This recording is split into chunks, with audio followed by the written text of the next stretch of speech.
will be Alex Levchenko, and he will speak about viscous flows of correlated electron liquids. Please. Yeah, thank you. Yeah, so I'd like to begin by joining all of the previous speakers and thanking the organizers for putting this program together, bringing us together. I'd like to extend my personal thank you to Rodrigo for the invitation.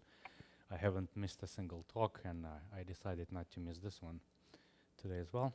So I kind of decided to put it a little bit in the overview format and just talk about the transport in different systems. There are three topics that I'd like to present you today. Is first, just give a short, brief overview of different kind of systems of correlated electron liquids and talk about magnetic resistance in this regime and show you some interesting things about it.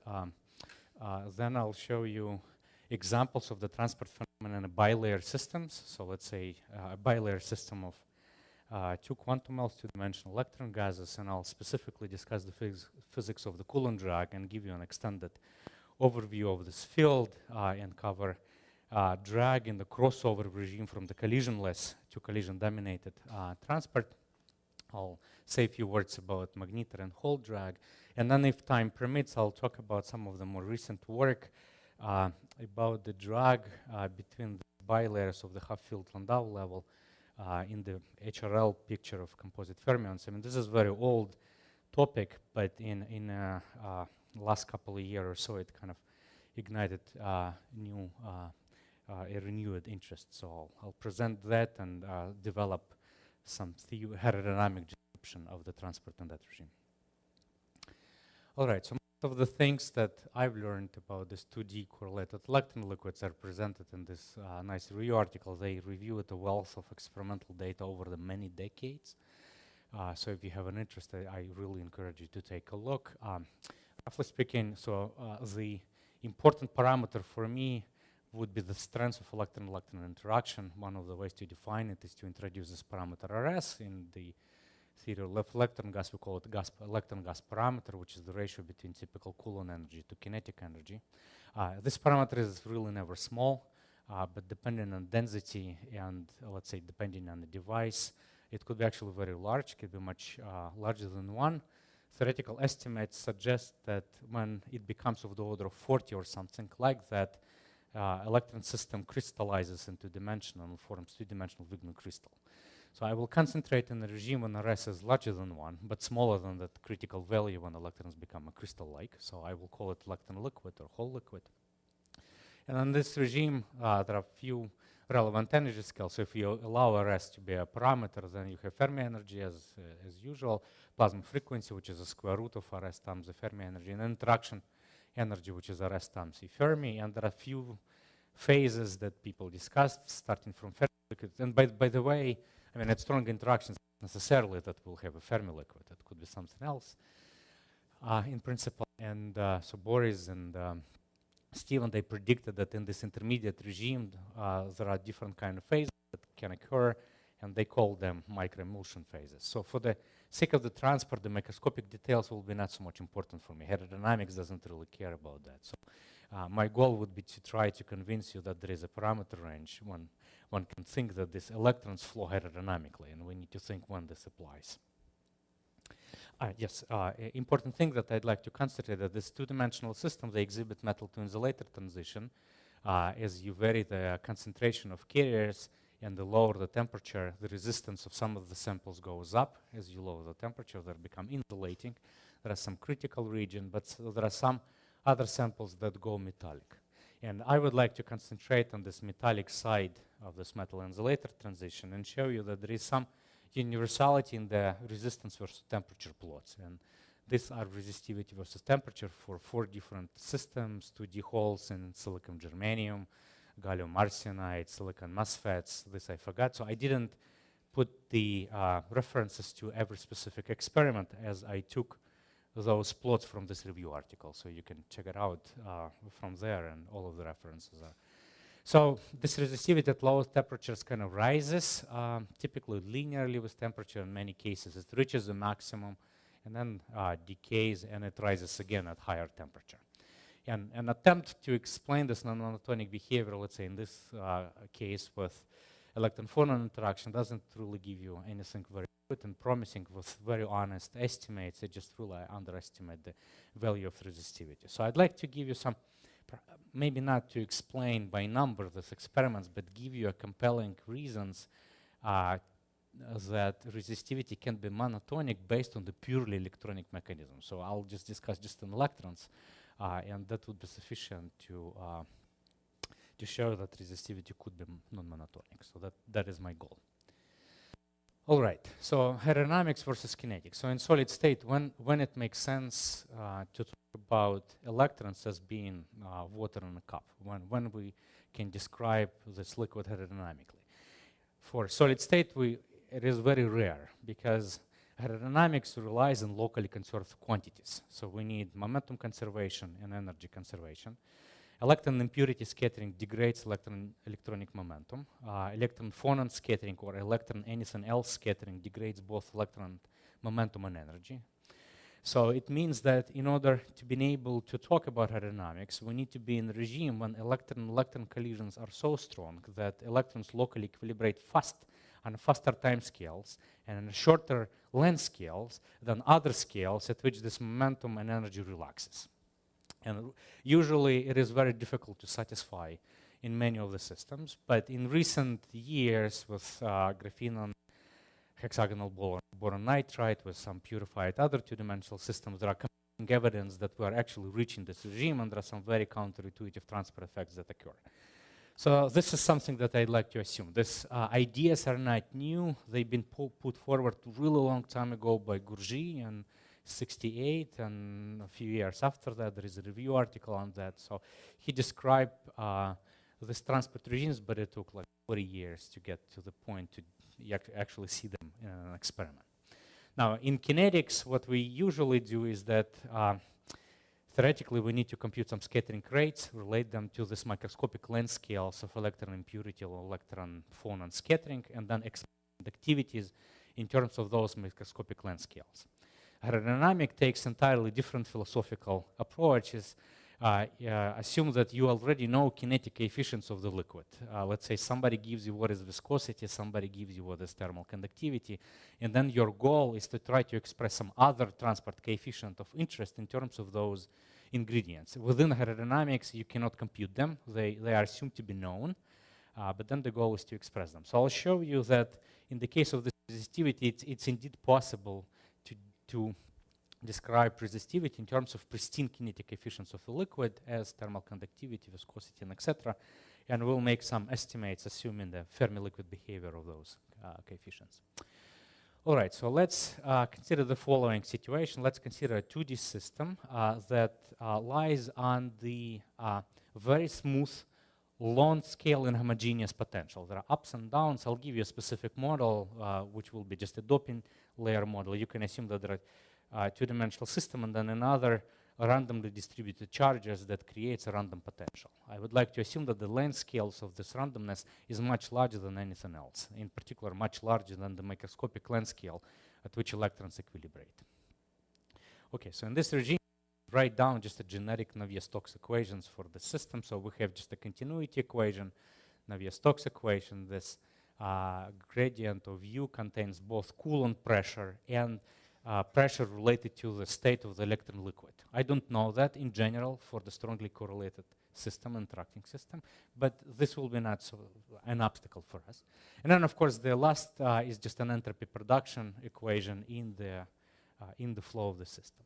So then if you would like to define the resistivity, there are different ways you could do it. You can compute the rate of the entropy production, or you can compute the dragging force that electron liquid experience while moving through this disordered potential. This is the way I do it. Okay, and then assuming, so there is no to assume that the potential is small. Potential variations of potentials can be large. The only smallness that I would like to inquire that the gradients of those potentials are small. So it is smooth on the length scale of electronic motion.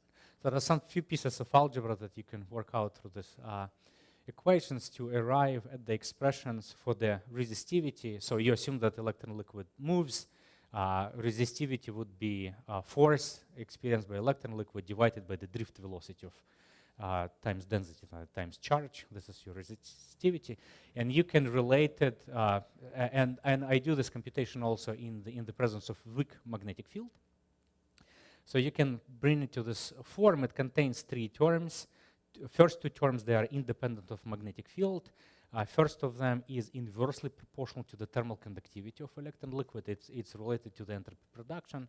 Second one is proportional to the shear and bulk viscosities of electron liquid. And then the third term carries information about the magnetic field. It is actually inversely proportional to viscosity and quadratic in magnetic field. So it gives you positive quadratic magnetic resistance.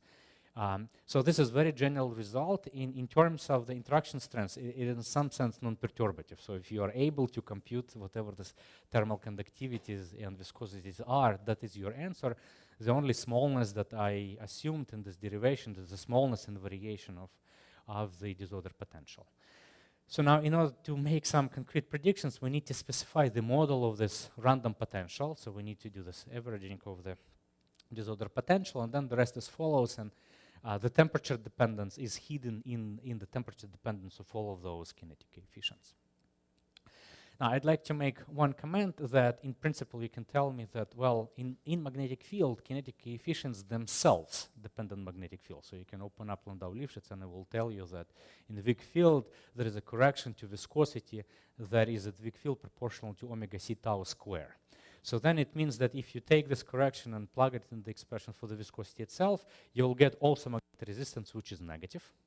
Okay, and then of course you need to compare this negative magnetic resistance from the field dependence of kinetic coefficients versus this magnetic resistance that comes from essentially Lorentz type forces. And if you do this estimate, you will discover that in this regime that I'm discussing, the ratio between the magnetic resistance from the viscosity to magnetic resistance from this term scales as the length scale of electron-electron equilibration length. So this is L versus the correlation radius of the disorder potential to the power of 4. So provided that Xi, as I said, is larger than anything else, this term dominates greatly. Okay, so let's, so now what I'd like to do is try to apply this kind of formalism to this case of larger S, very strong interactions. Now, of course, we don't know much about the temperature dependence of these coefficients, and there are no microscopic tools to compute them. When interactions are strong, we don't have many available analytical tools.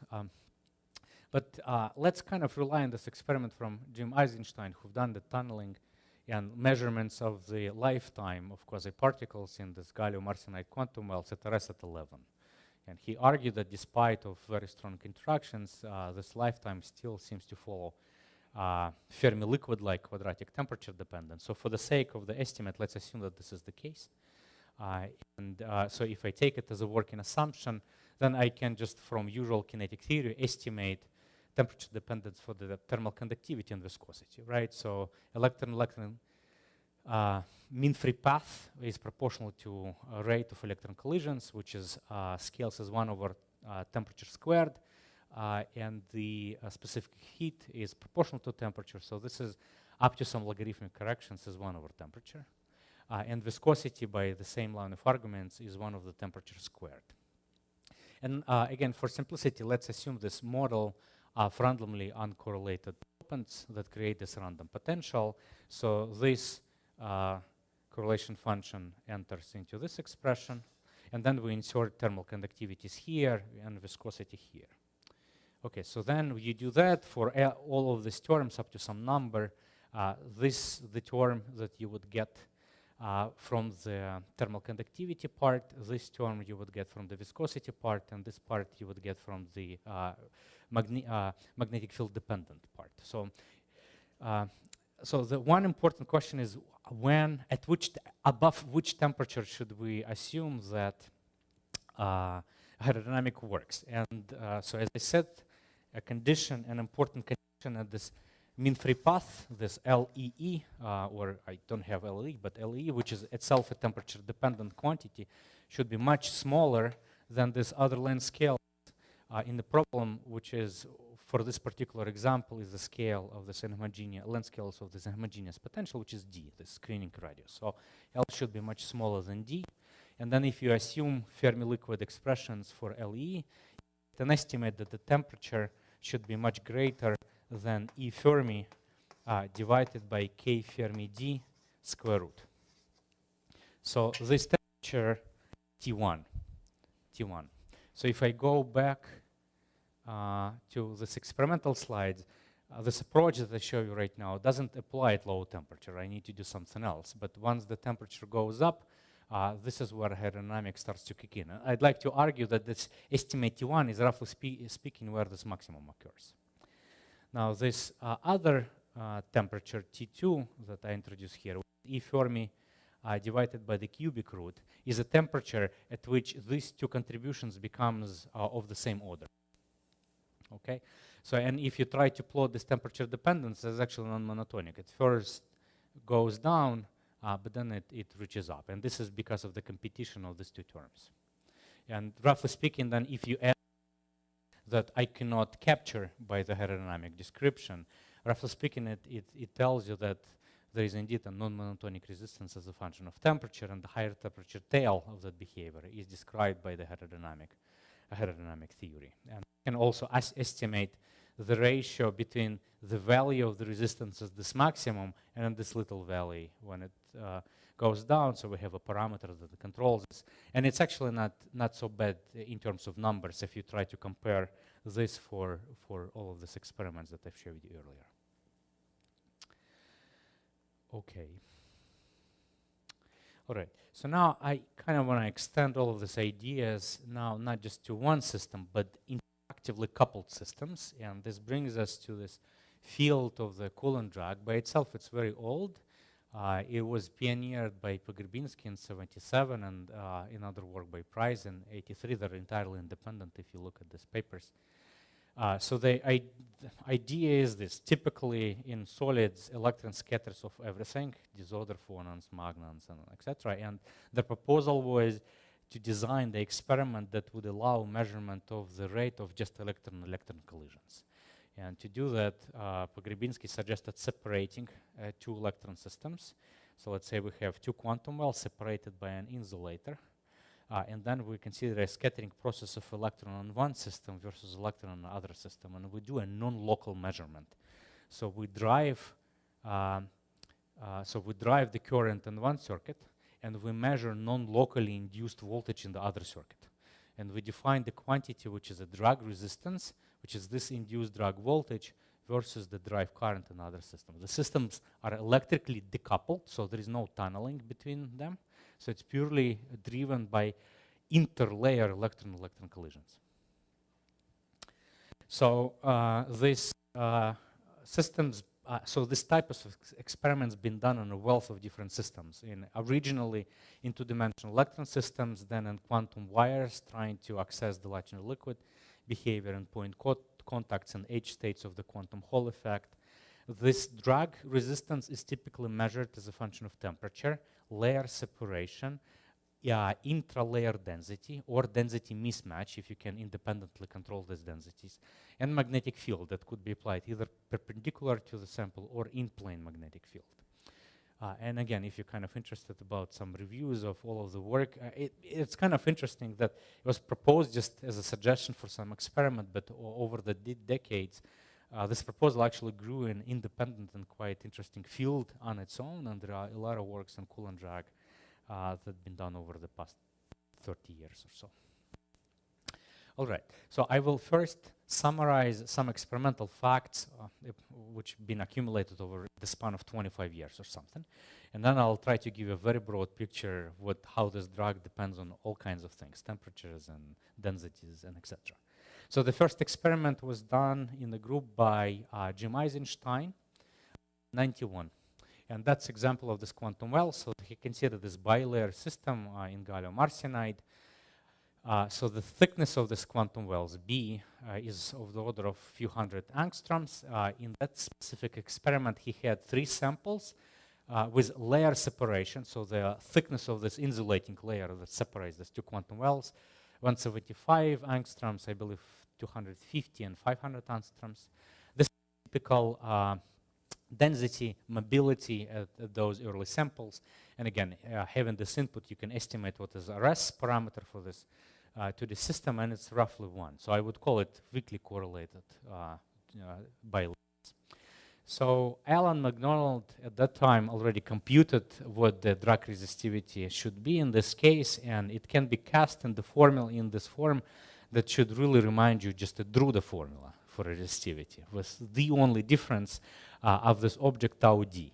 So in Drude, this is just electron impurity scattering rate. But because we are talking about right now electron-electron collisions intra-layer, this tau is, interlayer. So interlayer electron-electron scattering rate.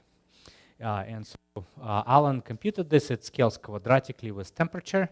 And it scales as the force power of the distance between the layers. So it dies out, obviously, if you separate the systems far enough.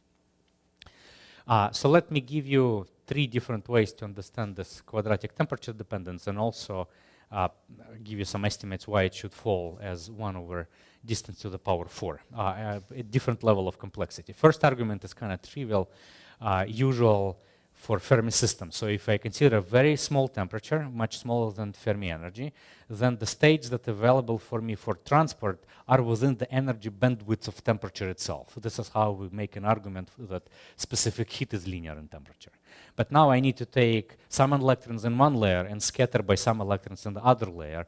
And so by the phase space counting, it should be T square. And the only other scale that's available for me is Fermi energy, so this energy scale should follow just a Fermi phase space estimate. So that should give you T square dependence. You can be a little bit more elaborate, as people have done, and you could do just a Kubo linear response calculation for this non-local system, and you can derive an expression for the drug resistivity that has this kind of universal form. It's not the most general expression, but for the sake of my discussion table, sufficient. So it appears to quadratic order in interlayer interaction. So V here is a Coulomb interaction between particles in between layers. It is proportional to susceptibility of electron system, so imaginary part of this polarization operator squared, and some occupation factor, and this additional Q square that comes from importance of the particle-Hall symmetry. So the drag is 0 for particle-Hall symmetric case. So there is this additional nuance with this dependence. And again, from screen Coulomb, you see the typical energy transfer between the layers is governed by the temperature. So omega transfer is of the rough temperature. And typical momentum transfer, because of the screened Coulomb interaction, is 1 over the distance between the layers. So this is how quickly momentum is relaxed in this setting. And again, for looking at this integrals and the screening factor for Coulomb interaction, you can recover this quadratic temperature dependence that we already discussed, and 1 over the d to the power 4. And finally, very briefly, you can do also Boltzmann in a similar fashion, and this Kubo formula is analogous to the Boltzmann approach. You can write just a generic collision integral. In this case, you kind of need to generalize it for distribution functions in 2 layers. So you have 2 sets of electrons. And so to write the scattering rate, you need to write a probability of having an electron in the initial state in 1 layer, and then probability of having an empty state for another electron to be scattered, and vice versa. And then you kind of do a standard machinery of out-scattering rate, in-scattering rate, and this computation can be massaged to get exactly the same form as the Kubo formula that I expressed to you. Okay. Now, going back to experiments, and by the way, for many, many years, this was pretty much the only formula for drug resistance derived. And people would say that this formula should apply all the way in the range of temperature smaller than the Fermi. But then, if you go back to the same first experiment, and the 3rd page that probably nobody was paying too much attention to, they replotted the same data. So they took this data and they replotted it by dividing resistance or the scattering rate by T square. And if you do that and you kind of believe this formula, rho d divided by T square should give you a number in terms of temperature dependence. It's constant. But the data wasn't constant. It was actually having a maximum that then decays. So it seems that above certain temperature scale, and for the sake of my discussion today, let me abbreviate this temperature to be T with sub-index D, the temperature dependence is weaker than quadratic. Okay, this is something for me to explain to you why this happens, and I will try to do that. But then, so this was 91, and then in 97, these experiments are being done at high temperature. And this is the same plot. Sorry, it's not very high quality, but this is, again, drug resistance divided by T square. And this fall is the continuation of this line, okay, continuation of this fall. But then they just measure to yet higher temperatures. And then it reaches minimum and then starts rising again, and then seems to want to go down again. So there is really a non-monotonic dependence of the drug resistance. And again, for the sake of my discussion today, let me introduce yet two other temperature scales that I'll try to explain. I will call one TC. This is when, after the first fall, it reaches the minimum. And then another one, TH, that when it reaches the maximum. I will explain every one of them individually and tell you what is happening at those scales. So this was early experiments before 2000, been done in all of the samples with densities to 10 to the power 11 when this RS parameter is kind of small. But then people went back and remeasured them later with RS, which is large, 10, 25, 30, close to 40. And then they observed that even at lowest temperatures, if you try to fit the temperature dependent with this quadratic behavior, it was not possible to do.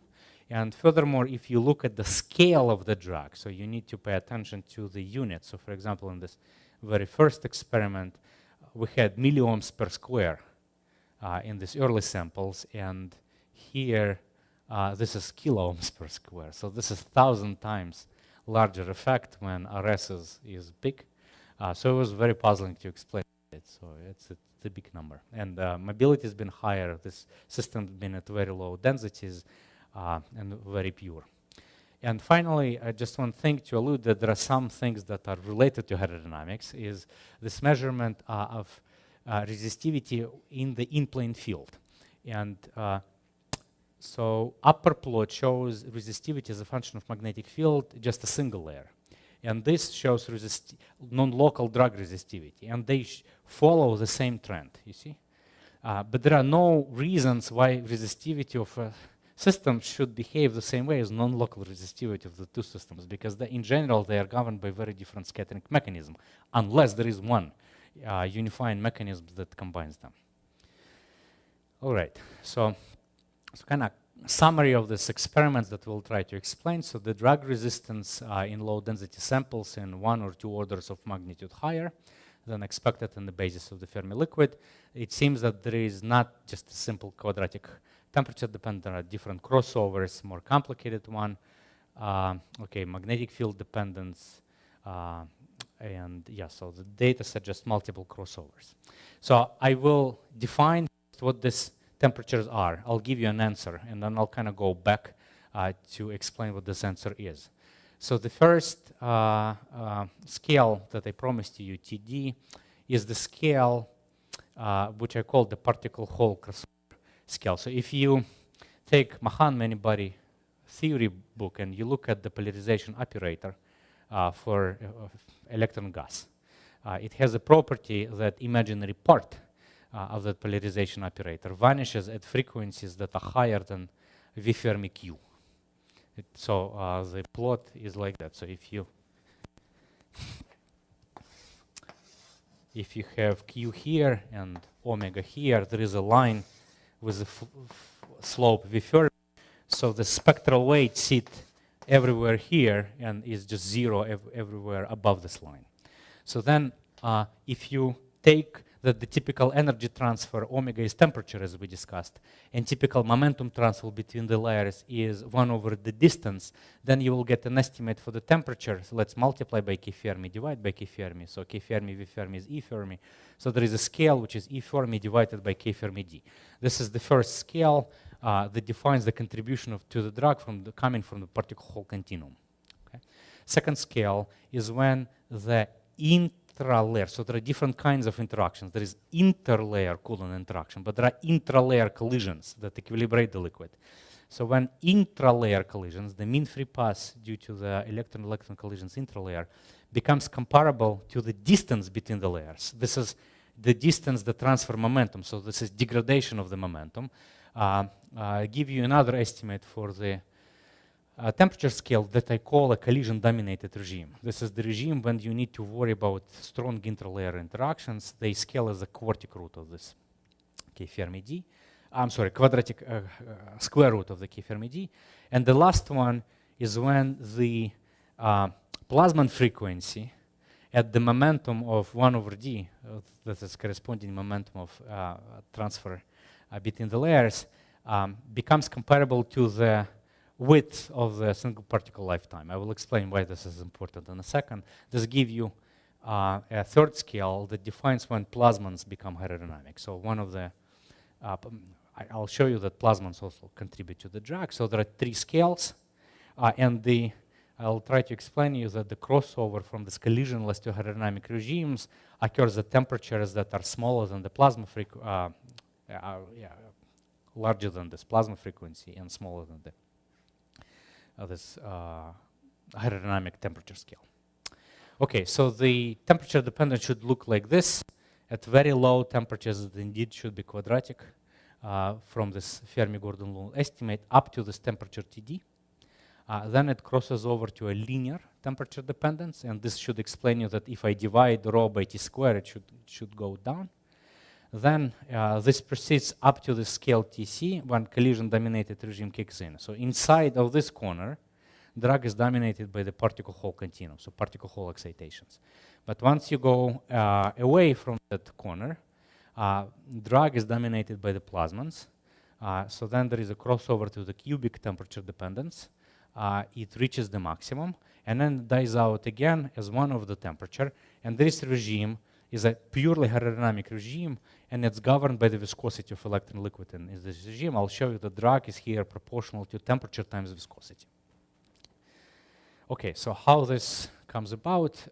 Okay, so let's first try to understand this regime. It is relatively simple. So, and I will kind of go back to this computation of magnetic resistance that I show you. But what I need to do is I need to replicate all of the equations that I had, because I have 2 systems right now. So I write Navier-Stokes equation for one of the liquids, and then entropy production. This index I refers to drag circuit or drive circuit, so 2 circuits.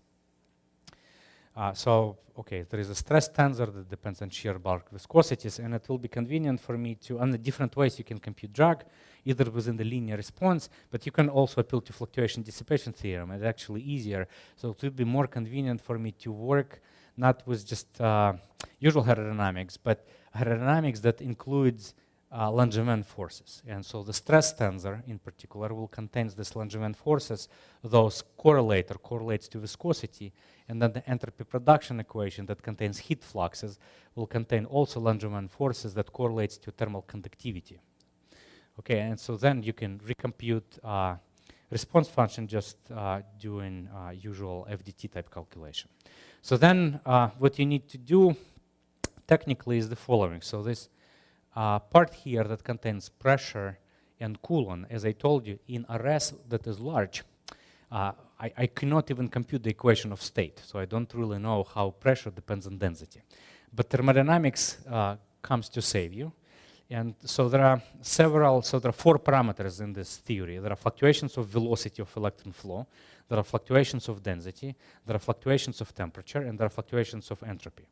So as usual in thermodynamics, you need to choose 2 that you will keep independent, and then you would use usual thermodynamic relations to relate fluctuations of other quantities in terms of thermodynamic derivatives of the others. So in particular, because we need a density correlator to compute drag, so density would be a useful variable to keep. And then let's say I could choose entropy and density as independent variables, and I can write that variation of pressure and Coulomb will be dp ds delta s, dp dn delta n, and etc. And then there is all, and let's say fluctuations of the temperature, dt, ds, and etc. You will see that this will become specific heat, this will become compressibility, and etc. and etc. So you will be able to express all of the results in terms of the thermodynamic functions. You don't know them, but you could potentially measure them in some other experiments. Okay, so you do this line of computations, you discover that the system contains different modes. There are diffusive modes associated with thermal fluxes and viscous fluxes. There are acoustic modes, propagation of sound, and there are, of course, plasmons that live in the systems. Interestingly, the lifetime of the plasmons are governed by the viscosity of electron liquid, and this is very important to describe the maximum of the drug and the plasma peak. Okay, so in this regime, in this hydrodynamic tail, you can derive by that machinery expression for that drug, and please pay attention that it looks very similar to the formula that I showed you for resistivity at zero field. It contains temperature divided by thermal conductivity. Chi here is called thermal diffusivity. So thermal conductivity divided by density and specific heat. So first term is just related to thermal fluxes. And the mechanism of this drug effect is that if there is a heat flux, it changes density by thermal expansion. And so when you change density, there is density-density coupling then. So the thermal fluxes generate dragging force. And the second term is proportional to kinematic viscosity. So nu is shear plus bulk divided by mass and mass density. It turns out to be a dominant term. And you see it proportional to temperature times viscosity. So again, in Fermi liquid regime, viscosity is 1 over temperature squared. So this term as a function of temperature scales as 1 over T. Yeah, and this should explain this tail. Okay, so actually we first kind of worked out this computation of the drug in the hydrodynamic regime, but then when we already posted the paper and submitted the paper to PRB, then the referee asked me, and by the way, at that time I didn't know about scales inside. He asked me at which scale this T square would match this 1 over T. And so I said, well, let's compare them. And then when I matched them at the scale that I thought is right, meaning this collision-dominated scale at TC, so let's say you brute force continue on this line here, and you continue line there, they actually do not match. And I was really worried that I probably missed something, so I kind of sat down for a week to recheck every single line of the computation, and by doing that, so they don't match by a very large parameter. K Fermi D square root, and this is a big parameter in the theory. But then I realized that, of course, they shouldn't match, because you cannot just simply take collisionless regime. So you need to appreciate for a second that this T square computation is done when intralayer mean free path is infinite. So you compute it at the level of non-interacting electrons intralayer, and you perturbatively account interactions in between the layers. So you just cannot match collisionless answer directly to hydrodynamic answer. There is something in between. And of course, because hydrodynamics accounts only for 3 conserved modes of the collision integral, but collision integral has also decaying modes, and you need all of them to describe the crossover. So then it was about a year of work to actually cover the physics in between of this crossover. And I'll sketch, it's very technical, but I'll just sketch how this can be done. So you don't, so what you do is kind of, called a stochastic Boltzmann-Langevin kinetic equation. It's similar to fluctuation hydrodynamics, but you need to understand that distribution function fluctuates itself, and there are fluctuation forces in the Boltzmann equation. The collision integral of this Boltzmann equation has 3 modes, which give hydrodynamics, but it has also non-zero modes that are decaying, and decaying with the characteristic time of the electron-electron collisions. And so what you need to do technically, you need to recompute the polarization operator at finite intralayer mean free path, and then to use the generalized operator to recompute density-density correlation function and recompute the drug resistance. So this is doable computation. It's kind of messy, but you end up having just a 2-dimensional integral with some horrible functions, and all of these crossovers that I described you follow from that formula, just analyzing different limits and different temperatures in those scales. So you can simplify this expression and arrive at this line. Okay, so I think it kind of, at least qualitatively, explains the result. And another thing is that it also qualitatively correctly explains the result that drug in the regime of strong correlations is strong, meaning stronger. There is a parameter that distinguishes drug at RS large and RS small. So at least, I mean, I cannot give you a factor of 1,000, but in our estimate, at least it should be 10 times bigger. Okay, so this is for drag. Yes, a few words. Okay, so you can extend this to compute Magnetotransport and Hole drug. So Hole drug would be injecting the current in that layer and measuring the Hole voltage in the other layer. So Hole drug. Collisionless theory predicts that there is no Hole drug, but it exists. I don't show you experiments. There are multiple experiments showing Hole drug. In quantum Hole regime, Hole drug is actually quantized as well. So you could do that. Interestingly, I find that this whole XY component of the drug in the hydrodynamic regime is universal in the following sense. It is independent of the microscopic detail of electron liquid. So there is nothing, there is neither viscosity, no thermal conductivity, nothing. Everything cancels. It linearly depends on temperature in that regime. It depends on electron density and layer separation, but it doesn't contain microscopic parameters of electron liquid. I don't really have a very good qualitative explanation for why this happens, but it just comes out. And then you can also compute Magnetotransport, in a sense, drug XX component as a function of the field. It's a little bit more involved computation that I've shown you, but okay, we can get that as well. Okay. Now, I'd like to say a few words about more complicated system, but kind of been revived interest. You can consider drag of what is called a composite fermion. So if you consider half-filled Landau, so bilayer of the half-filled Landau layer, half filling for each of the layers, there is no quantized conductance in that regime. And Halperin, Lee, and Reed showed in early 90s that you can map this problem of electrons in magnetic field to a problem of other fictitious electrons without magnetic field. And these other fictitious electrons, they're called composite fermions. And the way to do it is by some gauge transformation and some flux attachment to these electrons. The complication is that these composite fermions would be interacting with the Chern-Simons field. So it's non-trivial theory.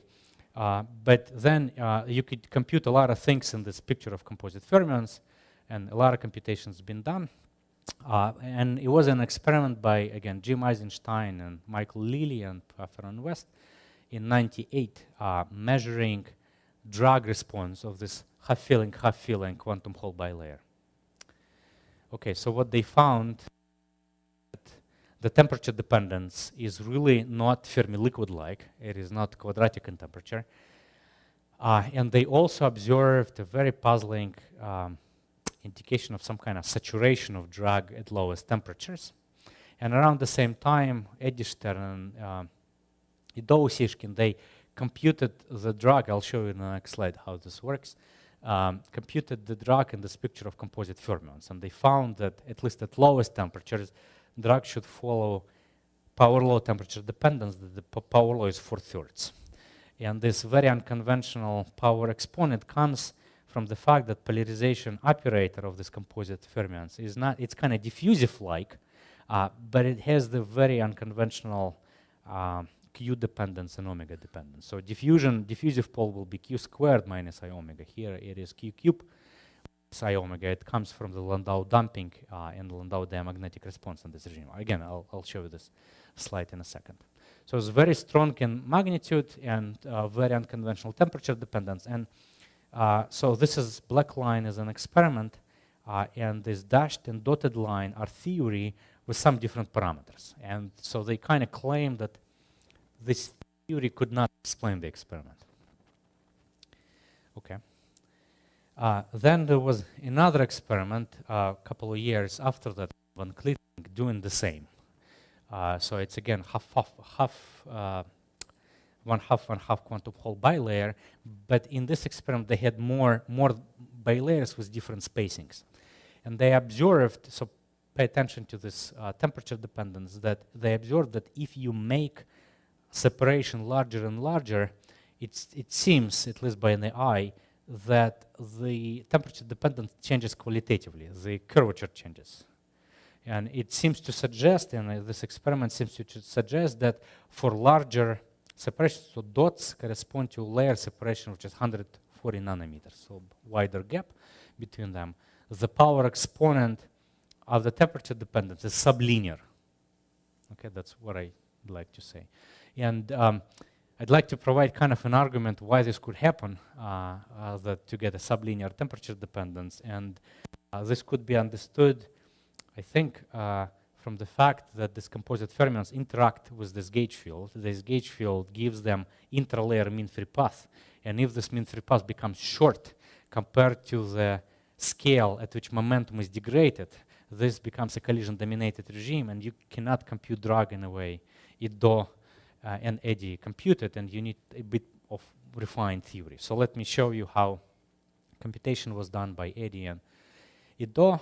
So their approach was like this. So again, we take this expression for drag resistivity, Q squared, Coulomb potential squared, imaginary part of the polarization operator. The complication is that this polarization operator, that I will put an additional index electronic, needs to be recomputed from the polarization operator in the picture of this composite fermions. And Halperin, Lee, and Reed give you a recipe how to do it. There's a relation between them that is connected by matrix C, which is called the flux attachment matrix. And as you see, it comes from the gauge transformation. This polarization operator of composite fermions in the subspace of density and current responses. So 0, 0 means density response, 1, 1 means current response is diagonal. Density response at small q, small omega is pretty much just the density of states. And current response has a term which is Landau diamagnetic part and then Landau damping part. So then what you need to do is you take these pieces, you put them in this expression. In HL theory, you compute these matrices, invert them, and you pick up the 0, 0 component of this PE. Then once you have it, then you need to recompute the Coulomb. And Coulomb, you need to do an RPA, sum in bubbles. But again, you do screened interlayer interaction, but you need to compute it in this properly found polarization function. So you get some really nasty expression. But again, you can massage these integrals, and it indeed give you 4/3 for the temperature dependence in some scale.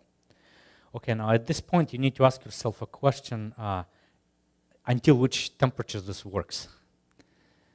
And so the answer is that this composite fermion gives you a lifetime, as I said, so you can consider the interaction. It scales with non-Fermi liquid-like behavior, this 2/3. And another very important detail is that because of this diffusive-like pole, the characteristic momentum transfer between the layers is not governed just by the distance. It is actually governed by temperature. And this typical scale Q is proportional to T to the power 1/3. It comes from taking this cubic root in here. And this Q gives you a length scale, and this length scale at which momentum is degraded. Okay, and so when they become comparable, it gives you a temperature scale, which is E Fermi divided by K Fermi and E Fermi divided by some other energy scale. So the answer of Ussishkin and Stern works at temperatures below that, at smallest temperature, when we consider collisionless regime of this composite fermion particles. But once you cross over, and you see if you make D larger, the scale goes to smaller and smaller temperatures. So for large separations, this region of validity just shrinks.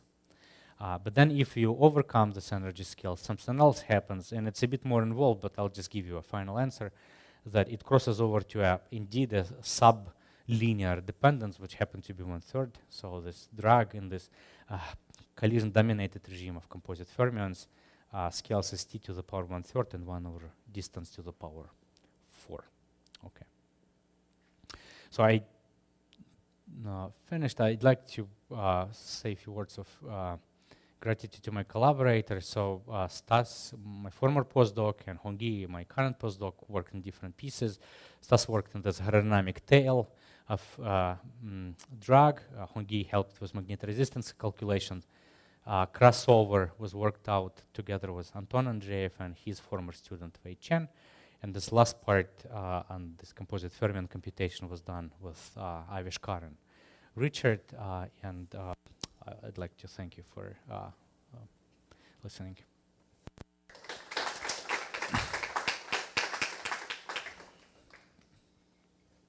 Thank you very much. We have time for a short question.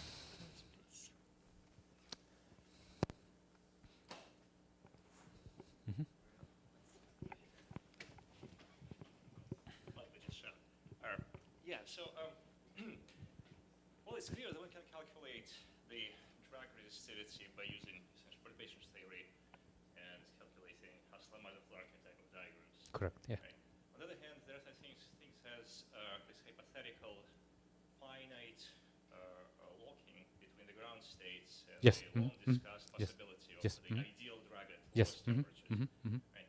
Has it been discussed in the context of that supposedly levering off at low temperatures? Yes. That's what. So, in fact, that little saturation that from the experiment, it was later an attempt was made to explain it that this quantum Hall layers become so close and interaction is so strong that they lock to form a superfluid-like state, and that is the regime of your perfect dragging, as you're trying to say. Yes. Right. Now, speaking of the opposite extremity Uh-huh. towards high temperatures, as you mentioned, it's essential to have to break particle Hall symmetry. Correct. Or else the drug would vanish. Yes. Now the Okay. I will comment. That's a subtle point here. Yes. So the nucleon half state is supposed to be particle Hall symmetry. Yes. Yes. But it's by no means obvious when one applies the Halpern-Reed theory. Correct. Where it's anything but present. Yes. Yes. Correct. First sight. Correct. And so. No, you need. Okay, so a couple of things. Two different things. The requirement of the particle Hall. So almost all of the existing computations that have been done, they've been carried out at the level of Aslamazov-Larkin time diagrams in the sense of interlayer interaction. For that, to get drug, you need particle Hall asymmetry. There is no escape from that. But if you go to the next order in interaction, then there is no any fundamental restriction on that. And in fact, third order drug can be non-zero even for particle Hall symmetry case. The caveat is that you're trading smallness of particle Hall asymmetry, which is roughly 1 over E Fermi, versus the smallness of the interaction, because I mean it's kind of a perturbative calculation. But these are two small parameters, and it's not obvious which one is bigger or smaller. So it's possible to have finite drag in the particle Hall symmetry case, but it's more complicated situation.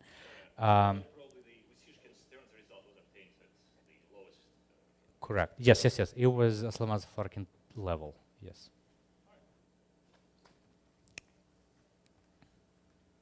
See no further very urgent questions, so let's go to the coffee break, and before that, thank Alex again. Yeah. Thank you.